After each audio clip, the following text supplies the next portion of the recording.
고려시대에는 한양과 가까웠고 물길이 통해서 개경과의 출입이 용이했던 이곳. 큰 절터들이 많아 많은 역사의 아픈 흔적을 간직하고 있는 원주에서 아름다운 보물들을 찾아 떠나봅시다. 여기는 원주의 옛 절터로 사적 제168호로 지정되어 있는 거돈사지입니다. 거돈사의 원래 이름은 따로 있다는 사실 알고 계셨나요?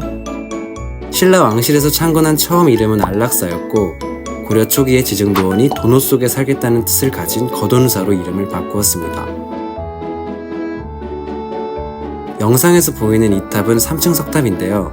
2단의 기단 위로 석탑이 올라간 형태는 신라의 전형적인 양식으로 보이지만 소층 탑신 받침이 3단으로 되어 있는 것과 탑의 처마가 직선을 이루며 끝부분이 통일 신라 양식이라는 것을 알 수 있습니다. 탑의 꼭대기, 연꽃 모양의 보주는 최근에 얹어놓은 것이라고 합니다. 2001년 내부 구조를 확인하기 위해 해체했다는 이야기가 있지만 문화재청의 공식적인 자료에는 어디에서도 찾아볼 수 없었습니다. 거돈사지 전시관에서도 현재까지 4차 발굴을 진행하였다고 나와있지만 2001년에 대한 기록은 없었습니다. 또한 말로 전해지는 이야기로는 2001년 해체 당시 돌탑 내부에 흙으로 채우던 공간에서 실성 사이다와 랜턴이 발견되었다는 것입니다. 그렇기에 4번보다 더 많이 해체 후 복원된 것이죠. 또한 3층 석탑이 있는 자리는 원래 목탑이 있던 자리이며 불에 타게 되어 석탑으로 만들게 되었습니다. 비례에 맞는 기단을 만들게 되면서 2단의 기단이 만들어지게 되었다고 합니다. 목탑이었다가 석탑으로 바뀐 사례들은 법주사 팔상전, 익산 왕궁리 유적으로 많이 알려져 있는데 아직 이곳 거돈사 3층 석탑은 공식적으로 밝혀지지 않았습니다. 이러한 사실들을 통해 우리는 기록에 대한 중요성을 알아야 한다는 것을 느낄 수 있습니다. 이렇게 3층 석탑은 여러 복원 끝에 깔끔한 모습으로 이곳에 사찰이 있었음을 증명합니다. 거돈사에서 가장 깊이 올라가면 보이는 이 문화재는 원공국사탑인데요.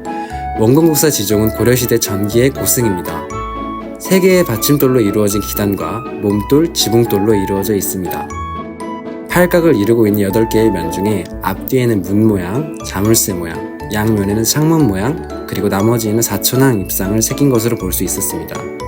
가장 꼭대기에는 팔각형의 지붕 모양의 장식이 있고 목조 건축의 모습을 본떴습니다. 원주에서 만들어진 화려한 이 승탑은 일제강점기 때 일본 사람의 집에 있다가 1948년도 경복궁으로 옮겨왔고 현재는 국립중앙박물관에 있습니다.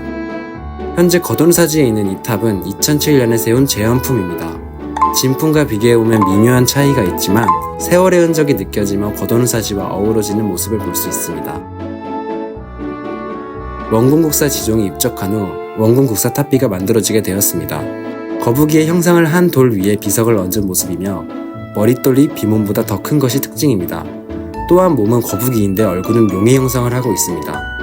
머릿돌에 새겨진 측면에 1마리, 후면은 3마리, 구름이에 2마리의 용이 조각되어 총 9마리의 용이 사실적이고 화려하게 조각되어 있습니다.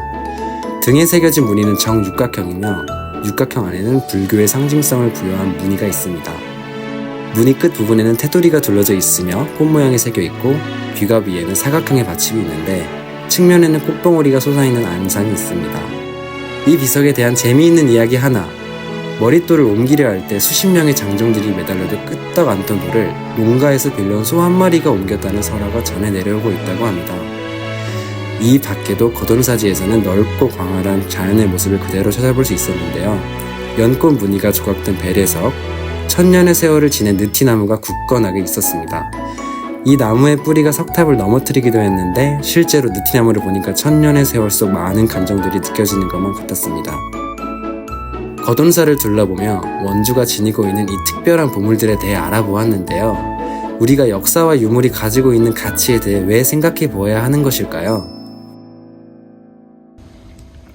우리의 유산들이 우리의 과거를 증명해주는 하나의 열쇠이기 때문이에요. 이런 유산들은 그런 거를 거짓말하지 않죠. 근데 물론 밝혀내려면 굉장히 많은 노력과 수고가 필요해요. 그럼에도 불구하고 우리 선조들의 삶을 그대로 온전히 설명을 해주기 때문에 이런 유산들을 우리가 스스로 보호하지 않으면은 나중에 우리 후손들은 그걸 알 수가 없기 때문에 보호를 해야 된다. 그렇게 생각을 합니다. 이렇게 과거를 통해 미래를 찾을 수 있는 교훈이 되기도 합니다. 문화에 대한 중요성이 커지고 있는 가운데 문화재에 대해 더욱 관심을 가져보는 것은 어떨까요?